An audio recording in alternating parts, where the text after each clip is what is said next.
Hi everyone, Horace Jr. here with another episode of Hoops to Homes. We have Chicago legend and NBA champion Antoine Walker.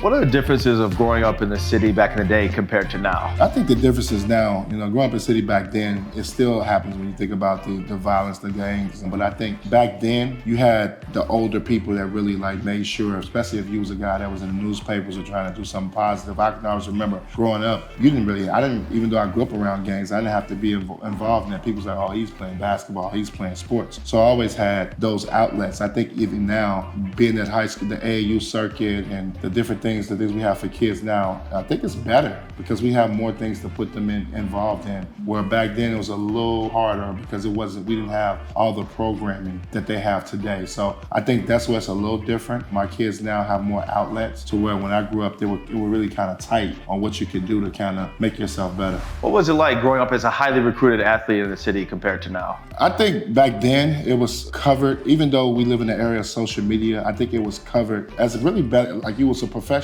I mean, I remember getting ranked in 8th grade. How do you rank an 8th grader? And I would just remember how much the local papers, the Chicago Sun-Times, the Tribune, would cover this. And then you got the big national news websites that's also starting to pick up. So I didn't play in the era where there was a lot of internet, but to have the local papers where people would still read newspapers, it was covered at such a high level that it made you feel like you was a pro. Because it was actually sections in the paper that you would actually look up and be like, wow, they're talking about just high school sports. It wasn't just basketball, it was for baseball, football, and all those things. So that's what made it really special back then. What was the best high school player you played against? I played against a lot of great players, and this is going to probably surprise you, but played against who I thought was unbelievable was Michael Herman. Oh, wow. And then obviously in the Catholic League, and Michael played a little bit in the Catholic League, but I have to give credit to a guy who played at the University of Illinois and went to St. Martin de Porres. He actually beat me out for Player of the Year, was Jerry G. Not a big name guy, not a guy that made it to the next level, but he did go to the University of Illinois, but we had some epic battles. Okay, how do you interact with the fans now? This is a sports town, so people remember you. They remember what you've accomplished through high school, whether it's high school, college, or pro. So it's been unbelievable, and that's why I've continued to live it. So how did you handle the pressure of being the one to make it out of your friends and family?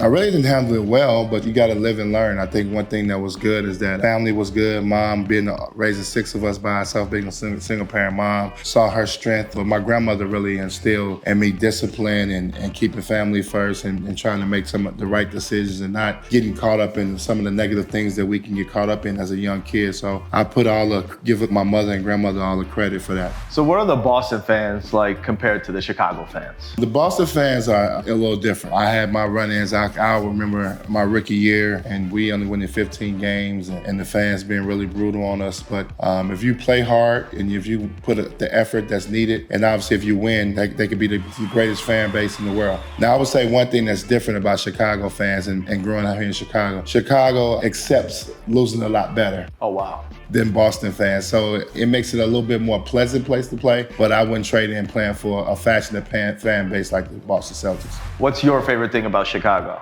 I would probably have to say the traveling the world would probably be our food. I think we have a variety of dishes and cuisines. You can't really stick us to one thing, even though people always say pizza and hot dogs and those type of things. But we got everything. Sushi, good steak places, you name it. We got a great fast food restaurant. So I would say the food. So going off that, what's your favorite restaurant in the city? I'm old school, man. My favorite restaurant, they took it away from me in the city, was Ruth Chris. There's still one out in the suburbs of Chicago, but that was my favorite. Okay. Favorite time of the year? The summertime. I mean, we have so many different things that you can do here in the summer, and then you put the lake effect into it, being able to go to the lakefront and the beaches adds on to it. I think there's no better place in the world in the summertime for about 3.5 months than Chicago. Okay, so what are your top things to do in the summer? One, golfing. I think we got an amazing golf courses, public and private. That's the first thing that I'm doing. And then also, I'm not a big swimmer, but I just think that, like I mentioned before, the lakefront aspect of it, being able to go out there, they've done such a beautiful job of fixing up, putting restaurants and those things, and also add entertainment as well on the lakefront. So I like to go to the different beaches, whether it's the North Beach or whether it's even on the South Side, if it's the South Beach as well, because you got so many things to do now. So we're avid golfers here. What's your top 3 courses in Chicago? Well, I'm gonna say one is not probably now. It was a private one. This is my first club I joined, so it's near and dear to me. It's Calumet Country Club. Okay.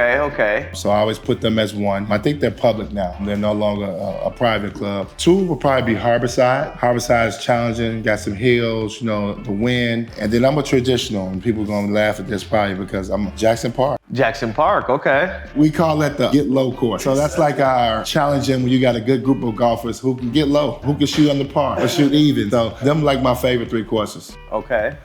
What's your favorite neighborhood in the city? I'm gonna be a little biased, and if you're talking basketball, I'm gonna always stick up for the South Side Hoopers, and so I'm gonna say the South Side. What's the toughest arena to play in? I wouldn't say no arena is tough, but I would say the best arena to play in will be Madison Square Garden. There's just something about playing there, being the mecca of basketball, the atmosphere, the one city that's really started it besides LA, having tons of celebrities on the front row. I mean, you just want to have your best game is Madison Square Garden. What's your favorite purchase you made? My favorite purchase would probably be my Maybach. That was probably my favorite purchase at the time, to be able to get a Maybach, early 2000s. Okay. What was your first purchase after getting drafted and getting that first check? Oh, my first purchase I had to give myself. I got myself a Lexus 450 truck that just came out, but I had to put a slash to that, and also bought my mom a car too. I can't remember the car I bought my mom, but my first check, I got me and her a car. So you own a few buildings around the city. What advice would you give to a first-time investor? One, learn the area. Make sure the area has potential based off the price point of what you're buying at, and you'll be able to dictate that based off if you feel like it's a little high. But the potential that you may not see as a buyer is that in 5 years where the development of this neighborhood could be at. And that was the big learning curve for me into indulging into real estate, is understanding what this property can be at 4, 5, 6, 7 years down the line, where you're looking at it right there at that moment, and you may not see the finished product. You don't see the neighborhood looking really nice, and you're like, wow, why is this property so high? Because they're gonna gentrify the area, they're gonna change it up. So that was like the learning curve for me as far as trying to pick property, is knowing where would it be at in 5 years? Is it gonna hold this value? That's what you're gonna have to be really good at. If you could redo a purchase, what would it be, if any? Probably buying undeveloped property and kind of like just buying lots. And you know what I mean? I just think that's such a hard process in building stuff from the ground up. You get into other areas that you may not, especially if you just get into real estate that you may not know. I would rather pick a property out and go in there, worst case scenario, gut it out, something that's already done, than to start from the ground up. Okay. So you and Paul P are playing in today's era of basketball. How many rings are you guys getting? At least one. I think, competition is tough. Then when we play, I think you kind of knew it was going to be the 3-4 teams you had to go through. I think now, even this year, we couldn't tell you who's going to win. You look at the Denver Nuggets, nobody would ever pick them probably to win the NBA championship. So I just think it's more balanced in the league. So I think we definitely would have got a championship with a chance to get multiple. One thing you would tell your younger self now? It would probably be have a good team around me, whether that's obviously you want to have good family support, but have a good team around me, whether I'm investing, doing the different things in life, even just picking a restaurant, having just a good team around me to kind of guide me and make sure that I make some of the better decisions will probably be the things that stick out to me. Okay. You have a good friend coming into town. What are the top 3 things you guys are doing when he's in town? Hopefully it's a sporting event going on. I would definitely want to take him to, it doesn't have to be basketball. I would take him to a White Sox game. I would take him to a Cubs game. Probably preferably a Cubs game would be a little bit more enjoyable, but definitely a sporting event. Obviously I would pick maybe 2 or 3 really nice restaurants that I think are my top 3. Good steakhouse, probably a seafood place, and then we got to probably get him a fast food place whether that's a Portillo's, a Giordano's, something that's going to stand out that you can always beat. Interesting. And then after a good sporting event, the food, probably just kind of take them on a tour and let them really see how big Chicago is. I think also, I always count the suburbs too. I think that's great. So I think it would just be more or less taking them around and kind of let them see how big Chicago really is, and how beautiful city that it can be. And you can live in a suburb and it's really, really nice. I think we have those advantages over some of the bigger cities. Thank you for joining us. That's all we have today. We'll see you next time.